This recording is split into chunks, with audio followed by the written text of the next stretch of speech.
Hi everyone and welcome to this event by Champaca Bookstore and Splainer about the short story collection Ganga's Choice and Other Stories, originally written in Tamil by Vaasanthi and translated into English in this edition from Niyogi Books. Vaasanthi is in conversation with VR Devika, talking about the craft of writing stories and the themes that inspire her. They also talk about her process as a bilingual author of deciding how and why to translate stories herself or in collaboration with a translator. Here's a little bit about Champaca and Splainer. Champaca is an independent women-run bookstore, children's library and cafe. We bring diverse stories and perspectives for our readers and in our children's library through our books and events. We have an online store, www.champaca.in, that ships across India, where you can find all the books on our shelves and get yourself a copy of Ganga's Choice. Splainer is the daily news, served with zero jargon or rants, and comes with a generous dose of cheeky humor. It's smart, concise, and 100% fact-checked. It makes consuming the news painless, in fact, a delightful experience. You can find out more on www.splainer.in. Thank you for watching.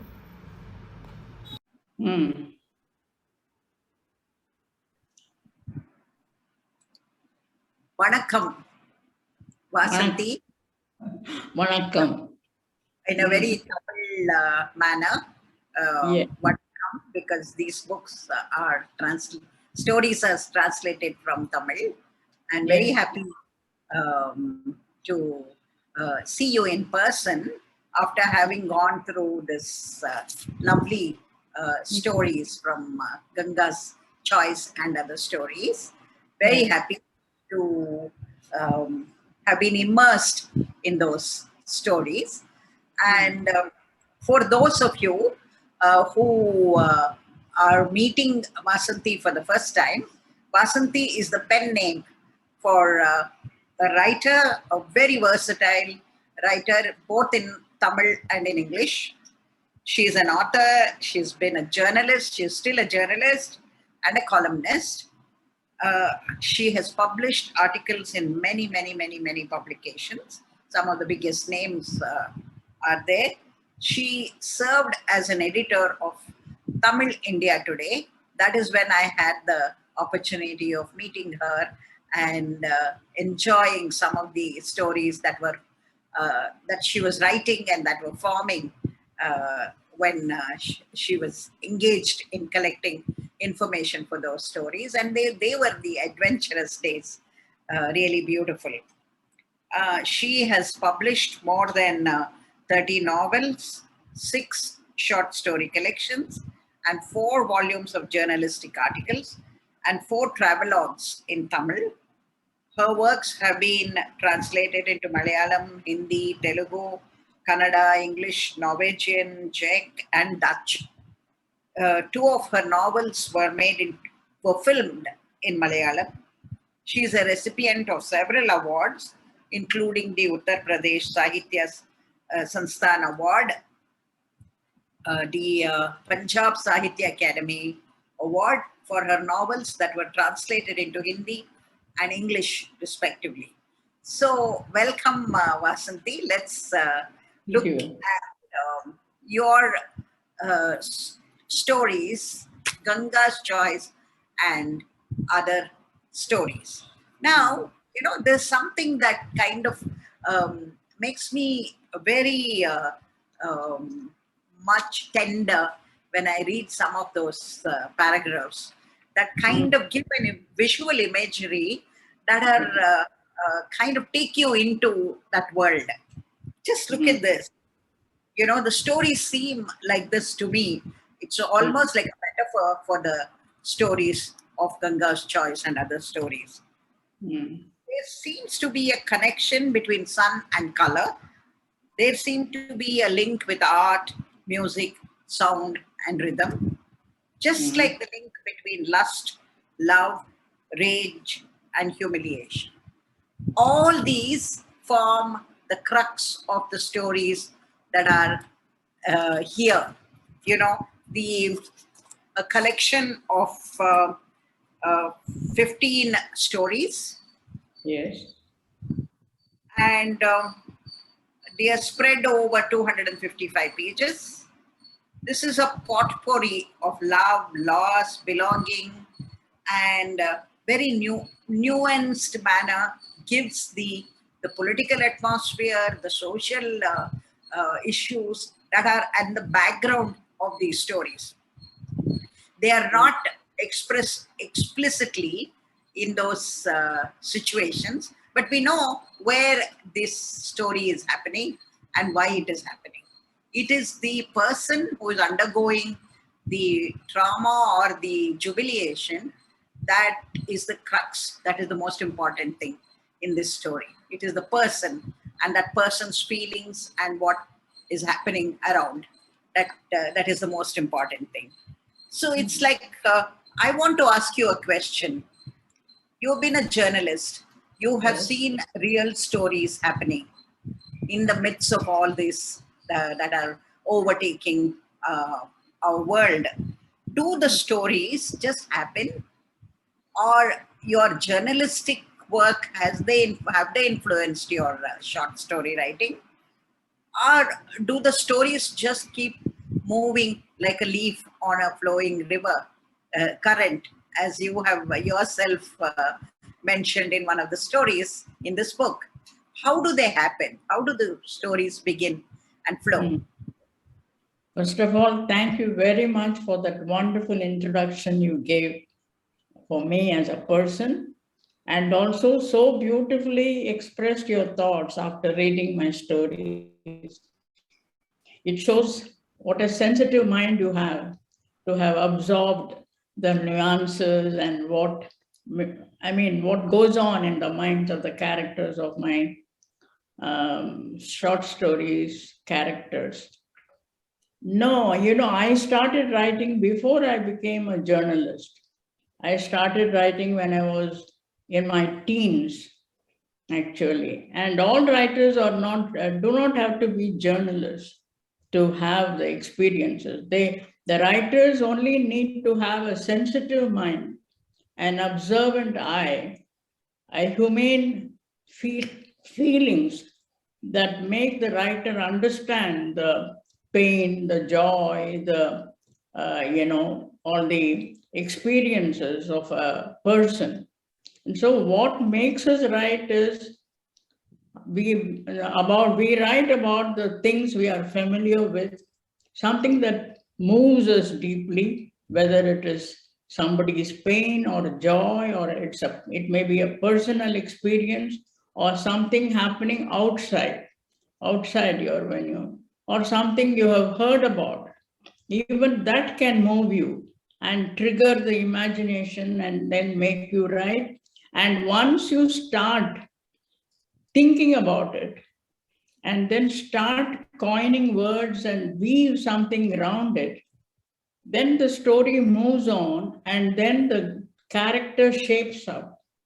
And then you get into the character and become the character and see the things. You said something about the visuality of the scenes. Actually, I see them. When I write, I actually see my characters moving around. I see the place. You see, when I write about the beautiful market in Mysore, I have seen that market. And so the market comes before my mind's eye. And so I let the character move in that. And because I am familiar with the place, and the character becomes familiar to me, and the character's pain and joy, they all become a part of me. That is how every writer writes, I'm sure.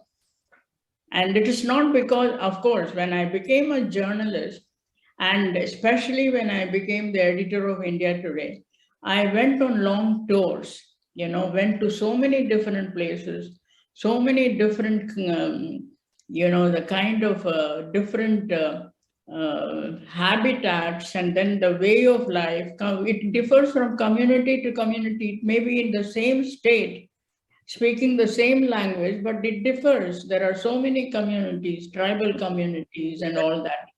So that is the thing. When I went around, yes, you I said can see something? this very clearly in the stories that you have woven of the Devadasi in her home, a former Yes. Devadasi, and a woman in a family of the Kambala Nayakas. And Yes. the situation, Tribal village. yes, the situation there is so intense. It Yes. is so intense, yet there is an art in the way of simple language that somehow touches us, somehow Yes. brings us into the picture. You know, we are almost there and we are almost seeing that whole thing. And in fact, I'd like to read that one little paragraph from one story. And it's really touching when you finish that story of the woman in the Nayakar community. She walked at ease, spreading her arms like the wings of a bird, measuring the length and breadth of the forest. At the break of dawn, there began the sound of drums. They were dancing, going round in big, immaculate circles, beating the drum tied to their waist, keeping to the beat, swaying their bodies forward and backward, still moving. Each of them lifted his long red sash and gracefully rotated it over his head. The sheer beauty of the movement took her breath away. Brown naked chests and shoulders glistening with sweat. She could see them now clearly. You know, it contrasts so much, this beauty of this paragraph contrasts so much with the situation that the woman is in. I'm amazed how this kind of visual metaphor could be brought in at this situation. So, having witnessed something like this myself, I know what I have lived in those villages, and I know how they move and what happens. But still, to bring it in this situation is so amazing. I'm quite. It takes my breath away. You know. Thank you. Thank you for expressing it so beautifully. Actually, when I went there, I went there only to write about the Devaratam, the dance of the gods. And, it is done so beautifully with such harmony by the men folk who do it quietly without a noise, just the drum beats are there and they move so gracefully. But there was something beyond the dance that my journalistic eye saw, because the women there, they all stood apart somewhere away from the whole entire crowd. They did not go near the place where the men were dancing. And then they spoke Telugu, some kind of a Telugu, and they wouldn't, I know a bit of Telugu, but they wouldn't answer at all. Whatever question I asked, I thought they were quite dumb, you know. And when I went round, I came to know about the strange habits, the rituals, and all that is followed by the community. They said their ancestors were the Pandavas. So the women had to be like Draupadi. And so they had a very strange, astonishing, and horrifying custom they had, which I came to know. And so it moved me so deeply. And then they don't allow any of the outsiders, not even their own men, to see the kitchen, which is apart from the hut, the main hut. And only the woman enters that. I had a peep into the hut, and then I was amazed to see paintings on the wall. And they all, they were all of women, figures of women, like, resembling Jamini Roy's figures. They were all holding their arms up towards the sky as if they wanted to fly. I was so deeply moved and touched because I was thinking these women were absolutely dumb. They wouldn't raise their voice against that horrible custom they had. You know what it is. They had to sleep with their husband's brothers, one after another, when the husband was away from town. So I was wondering how they could not rebel. And so I wanted them to rebel. But then I don't know if they will at all rebel one day, except painting on the walls their feelings. So I created a character, got into the character actually, and also thought about these myths they were hanging on to, the Mahabharata, the Draupadi myth, the Panchali myth, and thinking that they had to follow it. It was customary. So I thought something I have to write about it. So, and so when you spoke about the last paragraph, she's free now because she is just a spirit when she goes in the end. That's the thing. So this brings to the large theme of your short stories. It is social injustice and politics. They seem to have been themes that are very close to your heart. And human rights violations, gender issues, communal harmony, and compassion seem to take dominant ideas. So here you have a very tender story of a man who comes back to his place, hoping to find love again after having been falsely accused. And, he has to accept reality. Yes. And disappointment. I think it's a very poignant story but the description there really is so immersive. The description of the person's experience, the travel and the people he meets, etc. So yet at the same time, it's very troubling. It's very intense. It is simple, it is intense, and it is troubling. How do you arrive at such a balance? No, the thing is, I suppose you need to have deep compassion and absolutely kind of a balanced view of the entire system. The system, when it goes wrong, how everything goes haywire. See, I grew up in Karnataka. I was born and brought up there. You can see my descriptions of Mysore and also Bangalore and all that. There, yes. So I have seen there absolute communal harmony. When I was growing up, there was no communal disturbances, so to say. I have had a number of Muslim friends, I still have. And there have always been a total harmony about which we were not conscious at all. It was a natural thing to be one with the other.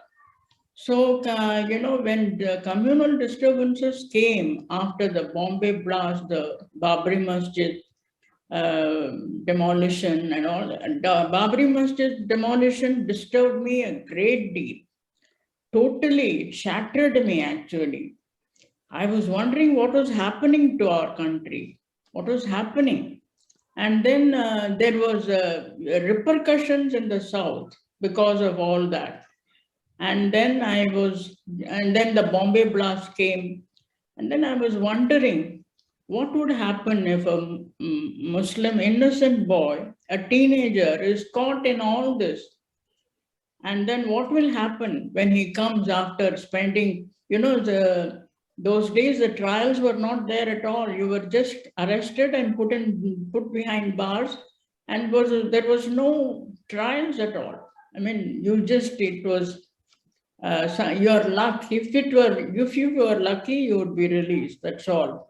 That's what happened after so many years.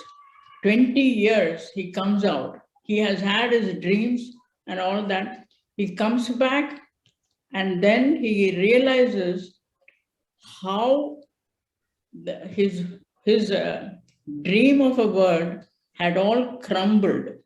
When he comes back, it has just crumbled. His own mother is afraid to take him back. And it's because the times had become so difficult. So that is what moved me. A lot from your stories. I want readers to experience them and go through them. So I don't want to give away the stories, really. Um, I wonder, you are a writer who has good facility in English. How come your stories from Tamil were translated by others? What what made you think about getting someone else to translate them? Because translation is a very difficult job.